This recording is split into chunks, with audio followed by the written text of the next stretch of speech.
DNA की अगर मैं बात करूं तो डीएनए बेसिकली जो है, डीएनए है 2.2 मीटर लंबा। कितना?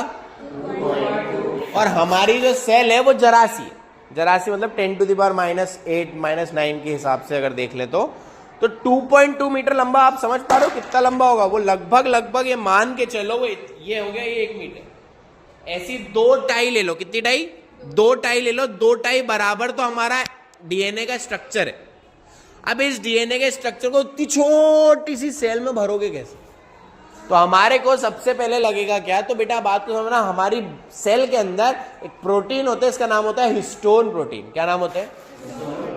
वो हिस्टोन प्रोटीन बेसिकली क्या होता है? अमीनो एसिड के बने होते हैं। तो हम क्या करते हैं, हिस्टोन प्रोटीन जो रहते हैं वो पॉजिटिवली चार्ज रहते हैं। कैसे चार्ज रहते हैं बेटा वो? और आपको मालूम है डीएनए जो चार्ज रहता है वो कैसा रहता है? Negatively charge. कैसा चार्ज रहता है? और वो नेगेटिव चार्ज क्यों रहता है? क्योंकि उस पर क्या रहता है?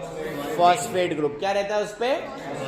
तो आप बात को समझो, क्या होता है ये मान लेते हैं एक हिस्टोन प्रोटीन है। क्या है ये? एक हिस्टोन प्रोटीन। ऐसे 8 हिस्टोन प्रोटीन होंगे टोटल। कितने?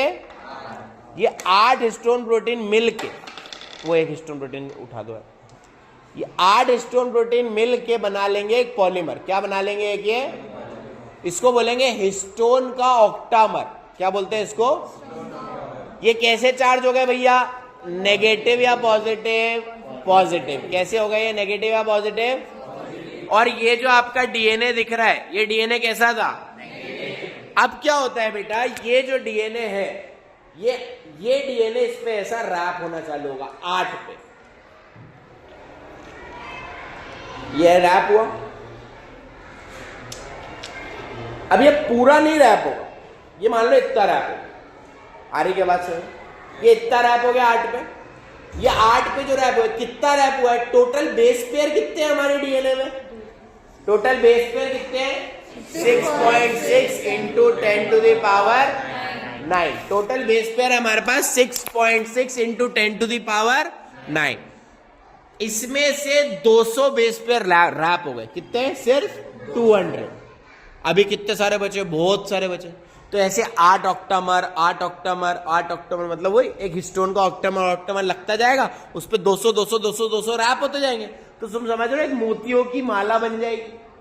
अरे ये ऐसी एक मोती बन गया, ऐसी और करते हुए एक पूरी मोती की माला बन जाएगी। अरे हाँ है ना? तो एक स्ट्रक्चर बन के तैयार हो जाता है, इसको बोलते हैं बीड्स ऑन स्ट्रिंग। क्या बोलते हैं? और बीड्स ऑन स्ट्रिंग करके एक स्ट्रक्चर तैयार हो जाता है, और वो पूरा मॉलिक्यूल ऐसा रैप हो जाता है। और रैप होने के बाद क्या बना लेता है वो हमारा जो पैकेजिंग है डीएनए की सेल के अंदर आके, वो इस फॉर्म में, इस स्ट्रक्चर के फॉर्म में क्या हो जाता है? पूरा का पूरा तैयार हो जाता है और थ्रेड लाइक स्ट्रक्चर बना लेता है। इसको बोलते हैं क्रोमैटिन। और वो क्रोमैटिन मिलके क्या बना लेते हैं? क्रोमोसोम। आया समझ में? पक्का? दिस